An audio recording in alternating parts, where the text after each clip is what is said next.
The government of India should think about power sector, because in the coming days there will be too much necessity of energy, because many industries are setting up almost daily, and so power consumption will be increased. And nowadays, so due to climate change, you will find that too much hot is being started from the month of March itself.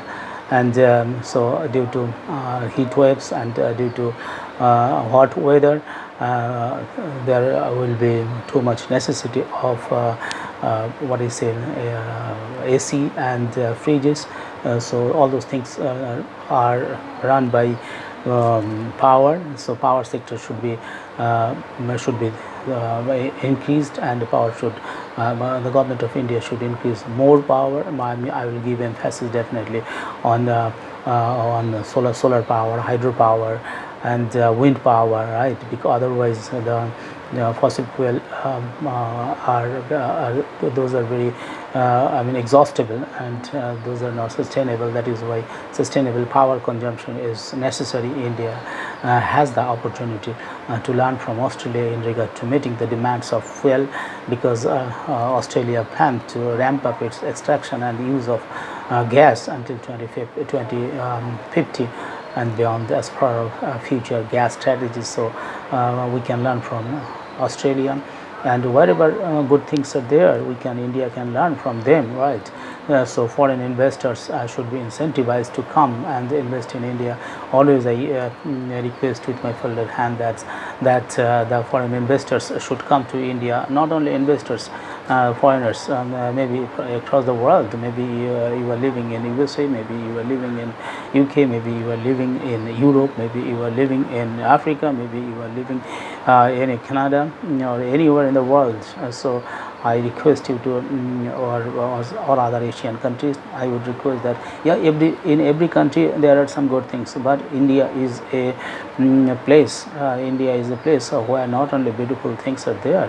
Whenever you will come to India, whenever you will have the taste of Indian water, then you will find one kind of sweetness of water, sweetness of the behavior of people, sweetness of the empathy of Indian people, the love of unconditional love of Indian people. If you go to rural areas, you will find how nice people are. They are so sober, they are so simple, and they are so what is say, they are so Atithi Deva Bhava, we say.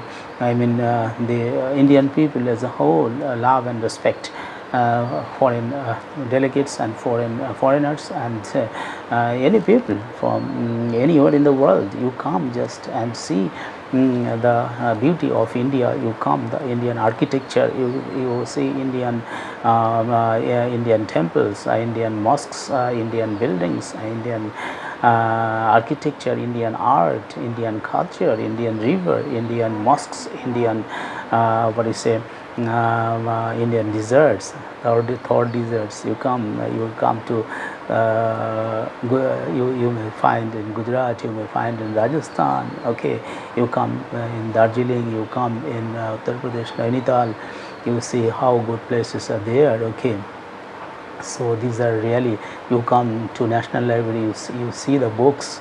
How many books are there. You come to American Library, you come to Victoria Memorial in Kolkata, you see what are not there, right? You come to Delhi, you come to Uttar Pradesh, you come to Varanasi, you see the beautiful places. You come to the riverside of Ganges here in Kolkata, you will be mesmerized. I say that wherever you may live, you will find ample joy, heavenly joy here in India, right? It is cheap in comparison to Europe and America, but here people will find that people are so happy, right? But I don't know why people are showing that it is not happiest country, but I would say that people are very happy. And today is the holy festival, and so many people are almost entire India, not only India, with India, some other countries, you can say UK, USA, and some parts of Bangladesh, and many other places. People are celebrating Holi In Canada, you will find in the UK, you will find in Europe. In many countries still there is shouting. I can hear that people are playing color. It is festival of color actually, right? Say Dol Jatra, it's a very good occasion here. Okay, so all Indian states should attract and invite foreign tourists. Yes, foreign tourists are our. I also request people to come to India and see and have taste. Yes, Indian forests, Indian hills, Indian caves, Indian architecture, Indian sea beaches, deserts are really fantastic. And Indian people believe in Othithi Deva Bhava, which means that our guests are equivalent to God. You see, you go to, if you are a Muslim from Gulf countries, then you go to mosque to pray Allah. So you come here in Kolkata, you come here in Delhi, you come India, you will find good mosques. If you are a Christian, you come here, you will find good behavior, love, respect from Indian people, good food, okay, very tasty food, spicy food, and whatever food, whatever type of food you like, you will get everything here in India. Okay, wherever Sri Narendra Modi, our Prime Minister, is going, he is requesting the Indian diaspora and the other people who wish to, who are friends. I mean, all the countries are friends of India. So our Prime Minister said that Bharat ko janiye, no India quiz, to participate in no India quiz. So I also request all people to come in India and have a taste of it, right? So Indian government must pay respect to pluralism and adopt inclusionary policies. Yeah, that I would say that this government, this BJP-led government, is doing everything well, but I have one observation, that is, I would say that always I used to say in terms of women also, when I was doing research on women empowerment, then also I said that can a bird fly with one wing? No. Can a human being be born with one parent? No, never. It's not possible. If a bird cannot fly without two wings, and a child cannot born without the union of two opposite genders, then how can India grow and develop fully without the active participation of both men and women and the Hindus and Muslims? So it is necessary to participate in the development work. All community people, all caste people, all genders people, right? So without the wholehearted participation of the 50% population, that is women, India's dream of a Viksit Bharat is next to impossible. Similarly, I would say that without the participation of the minority communities such as the Muslims, Christians and Buddhists, it is not possible. The dream of India to become a superpower will not be reachable, right? So as both women and girls are integral parts of human population, both Hindus and Muslims are also equally important components of Indian social fabric. So women and girls, as well as Muslims and backward communities, are very important assets of society, so they must not be ignored and excluded from the mainstream development agenda. The United Nations included the empowerment of women and their full participation on a basis of equality in all spheres of society is fundamental for development. So it is necessary that all people should participate. I also believe that India 2030 agenda of sustainable development goals promises to take all measures so that no one is left behind.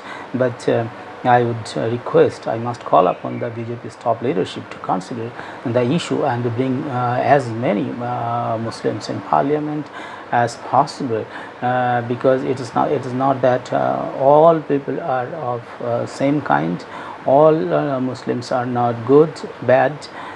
So there is good and bad in every community, in every religion, in every caste and every community, right? So definitely we should think about that. One question people are raising, that why there is not a single member of parliament from the Muslim community in the BJP?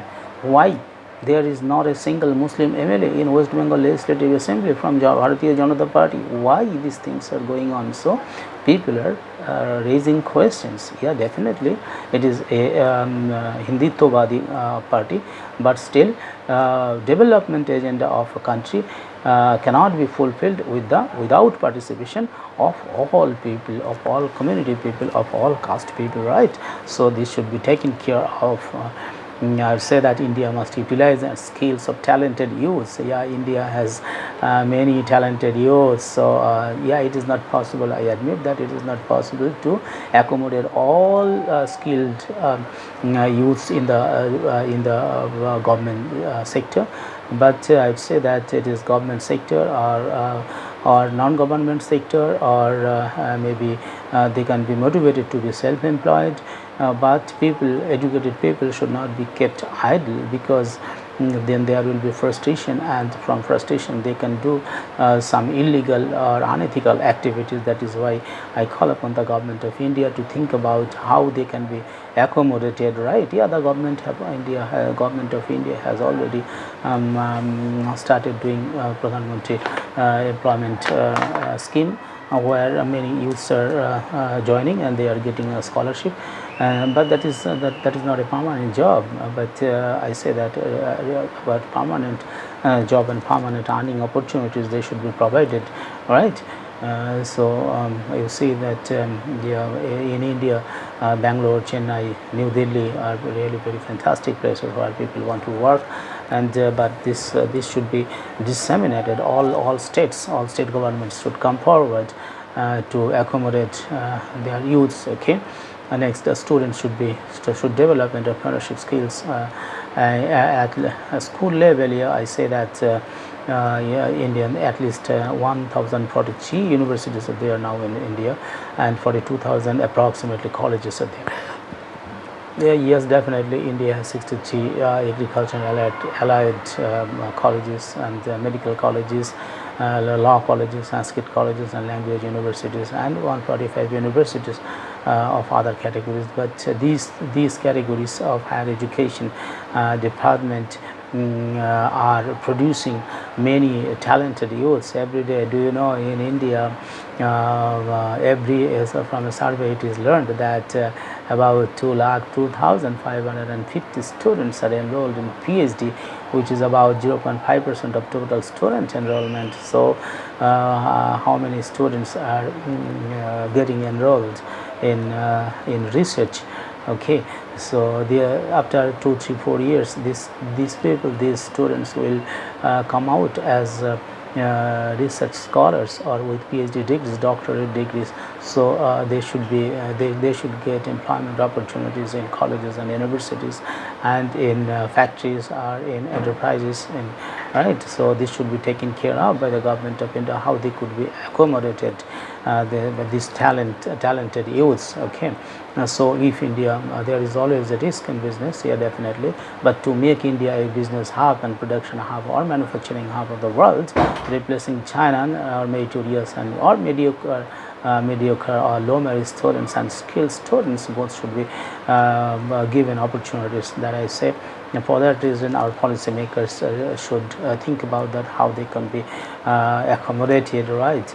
And I say that they can be accommodated by government of India as a training and student exchange program, and they could be made in their think tank, maybe in a district level. In every district there should be policy or planners from these youths. In every subdivision there can be youths and PhD degree holders as policymakers, and they could be given some remuneration, some handsome remuneration, and they must be given internship opportunities, and then what I say, and in district level, in state level, in subdivision level, and in national level.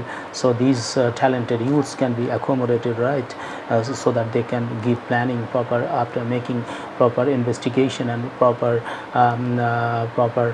researches, they can provide suggestions to the government for development of the area, right? In this way, if required policies can be formulated or developed by government of India, definitely, so the two birds could be killed with one stone, because the meritorious students could be accommodated, and at the same time they will be employed, or they will get opportunity, and they will feel themselves, they will feel that they are engaged in national development, right? One kind of patriotism, one kind of responsibilities will come on their shoulders. They will feel empowered, they will be economically independent, and at the same time their dignity in society will be increased, and at the same time government's purpose of making India a superpower will be possible, because administrators or IAS, IPS or WBCS or civil services officers are not very few of them are from are coming from a research background. It may be there a few, but they are not getting opportunities, or they are not getting scopes, because their burden of work is too much, so they cannot they cannot get time to implement their education. Besides, there are many students who are many people who are coming in as civil servants with graduation degrees, though it is the minimum required qualification, and other degree holders. But whatever it may be, I am not going to detail in that, because they get ample training for 2 years. Government of India provides sufficient training to them. But where I am going to emphasize that they should be given opportunities so that they can government should accommodate them. Okay, and these talented students youths can be brought into the political arena. They could be given what do you say, this they could be given they could be made or they could be elected as panchayat members, they could be elected as municipality councillors, they could be made as MLAs, MPs. So these bright students, I was seeing that yes, I read that our Prime Minister Narendra Modi is seeking for talented people, those who have the ability to solve 21st century problems. So this type of attitude, this type of farsightedness is very rare. So I fully agree with our Honorable Prime Minister that this type of students should come forward, right? And I suggest our students that aviation industry, non-fossil fuel industries, hydropower, okay, wind power, solar power, space technology, travel industries, artificial intelligence, all these things, and robotics. Okay, so these are the subjects which are very important in the days to come, right? Along with that, I suggest that though the national education policy says that foreign languages have been made available, but there is no sufficient teachers in most of the schools in India. But these foreign languages like German, English, Russian, French, okay, these languages should be taught in schools, so that they can work as guides, they can work as translators, all right? Okay. So there are many opportunities, and artificial intelligence in India is very attractive at present. Okay, not only in India, everywhere in the world. Okay, so we have to take strategic goals to engage more youths in the development process, right? And I also support that Ek Bharat Shrestha Bharat and Ek Party Shrestha Party, that I suggest the government of India or the people of India to make without making politics, because of one party, one nation. It is good concept. Whatever party will come in power, you see in the hodgepodge government, they cannot take stern decisions or good decisions or firm decisions. So government of India, there should be one party led government which will be very strong, and when the party is very strong, then they can make good policies for people, and when there are good policies formulated by them, then they are respected. So India as a whole respected in the eyes of the world leaders or global leaders. Okay, so India should think about that, and one election is also very important. I suggest, I fully put my support for one election, both I say legislative assembly and parliamentary election should be done together, because I heard our honorable Chief Minister Srimati Mamata Banerjee also once used to suggest that due to elections too much time is killed, because they cannot do any work before election. The election commission puts embargo, and they cannot, I mean, governments cannot do developmental works, right? So those works are halted. So panchayat elections, municipal election, legislative assembly elections, then parliamentary elections, so many elections are there. But if all the elections are held together, then there will be scopes for the governments to work hard and to work. They will get much time or more time to formulate policies or concentrate in development work of an area, okay, or of their state or union government as a whole. So the government must expedite international trade and commerce. It is very important. How did China capture the Indian market or the global market? We have to learn, and similarly we have to see whatever we use. We see that nowadays we are using, even our brooms are coming from China. You see, everything many things we are using. But though during Corona period, the government of India has banned many things of importing from China, but still I think that Indian entrepreneurs can make and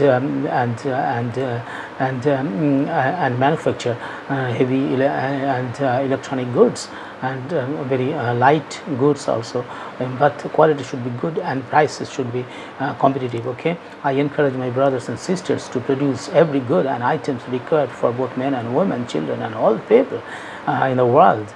So let people use, I wish that let people use our footwear, our toothpaste, our brush, our comb, doormat, our bedsheet, our light, toys, medicine, vaccine, ship, airplane, missiles, rockets, books, theories, etc. Our ideas, our plans, everything. I wish that the world use our things. Okay.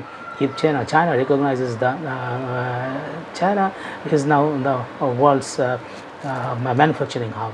Similarly, I also advocate free trade among countries, and the government of India declare a national logistic plan to transport goods from one state to another. Similarly, it is very important for international transportation.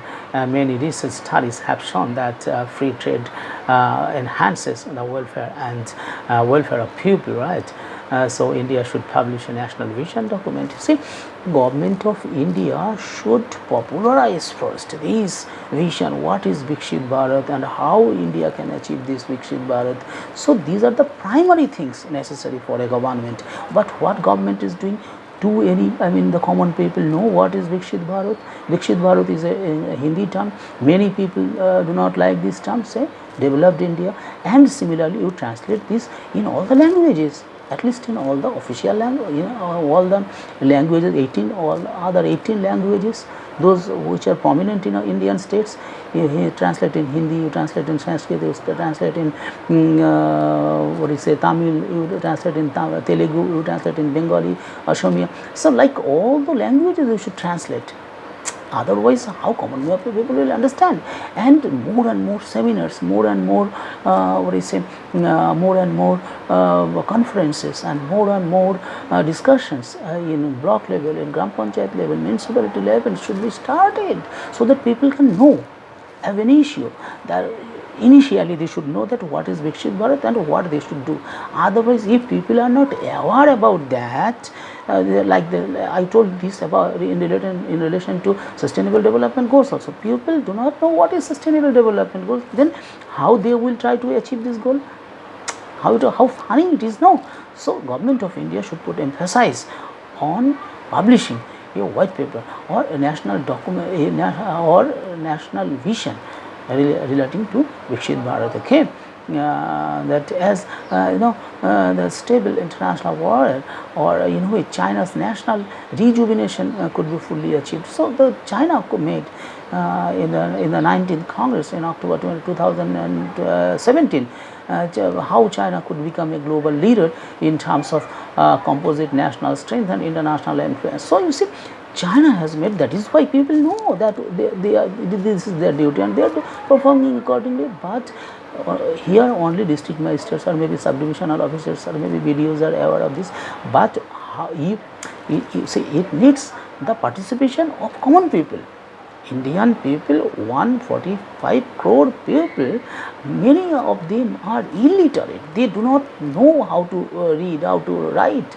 So at least, yeah, it's at least 25 crore people or 30 crore people do not are illiterate. They cannot read or write. They cannot understand. So they should be made aware first that this is the duty, this is the things we should do, right? So then only they can perform. Okay, and I would say that the chief secretaries of states and union governments also can be given this responsibility to share these ideas through their district magistrates and sub-divisional officers and block development officers, right? So otherwise it is not possible, right? So India must become a supplier instead of a procurer. I say that in 2019 India and USA signed defense deals worth more than $3 billion. That is a different thing. But I say that India imports more, exports less. But why? Why India should not?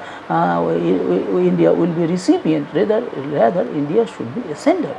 India should be a supplier, right? So that is why you see the countries like Japan, China, USA, Israel, South Korea, Germany, etc. gradually learn the artifacts and technology and then manufacture indigenously, right? I suggest this. So Indian defense researchers might devote more time and energy to discovering more sophisticated nuclear weapons, more powerful missiles and larger battle tanks to meet the requirements of the world. Indian farmers will supply the needs of people by producing more high quality rice with vegetables. Similarly, Indian scientists and researchers will be manufacturing more developed supersonic missiles, long range surface to surface and surface to air missiles. More powerful drones can be made in India. Student exchange programs can be good and effective tools. So all these are the things India can do, and I dream of such a day when India will be technologically very advanced country. Okay, India must attract more foreign direct investment, because without foreign direct investment, India's dream of being a superpower will be next to impossible, right? So the significant burden of bureaucratic and red tapeism and regulation in India further worsens the investment climate, and too much red tapeism should be removed. And though government of India has made easy, but still there are many things where investors are seeking or feeling problems, like finding out land and then setting up industries, getting clearance from environment department, getting environment clearance from factories, and they are having problems in getting electricity, getting water, road communication. So many communications, many problems are there. Those things, and above all, local political leaders come and throng and ask for money. So these things should be taken care by local administration. I say that. I say that the political leaders should think about Shiva Param Dharma. Service is the highest duty. Our Prime Minister remarked that we do not only speak about it, but also practice it.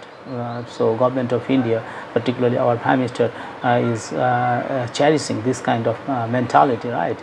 So mitigate the menace of climate change. Yeah, climate change is a really problem throughout the world, so it should be taken care of by the storm, lightning, rise and fall of temperature, the rise of ocean levels, melting of ice, frequent droughts, and must be these are the challenges of climate change. And so government of India is ready, and it has some technologies that can inform the people in case of natural disasters. Okay, or so now this is not a challenge, but these things, due to climate change, the problems are arising. and the what is say whimsical behavior of nature is being seen nowadays. Okay, so according to CEA, India's total installed electricity capacity will be 1100 gigawatt by 2030. It is necessary, and right, and so population control is indispensable. Yes, too much population is there in India, and illegal migration is also here in India, so those are creating Indian those are affecting Indian economy, Indian society, Indian job market, Indian infrastructure, Indian what I say culture, India's development as a whole. So these things should be taken care of. Many state governments are allowing what is say incoming of migrants, illegal immigrants. I mean, when they are coming to India, the state governments are assisting them, helping them, and give them all documentary documents necessary for becoming a citizen of this country.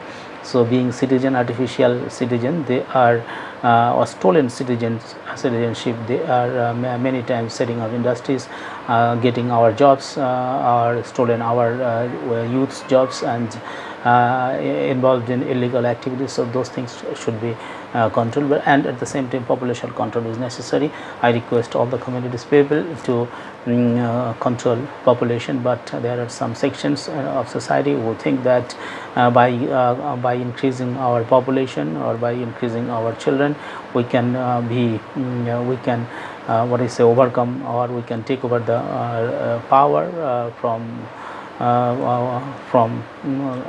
state governments or from union government. But this kind of mentality should not be allowed, and government of India should be more stern in dealing with this. The state should play a minimum role, because in the modern era the art of governance is really a challenging task before the political masters. Gradually the gap between governance and government is widening. Yeah, in contemporary India, actors other than the state have come to acquire a greater role in the exercise of control and authority in the allocation of resources. Okay, the locus of policy making has moved from the state to other actors such as markets and civil society.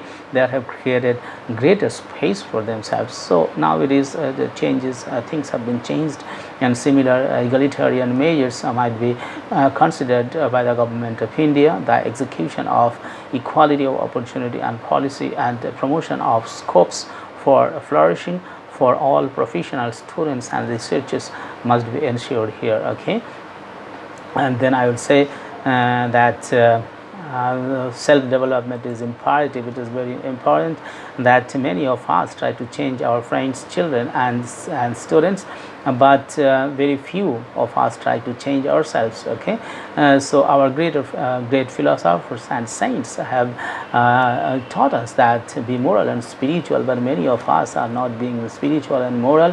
Rather, we tell others to become spiritual and moral. Okay, so I remember the words of Swami Vivekananda. He said that, quote, "It is easy to point out the defects of institutions.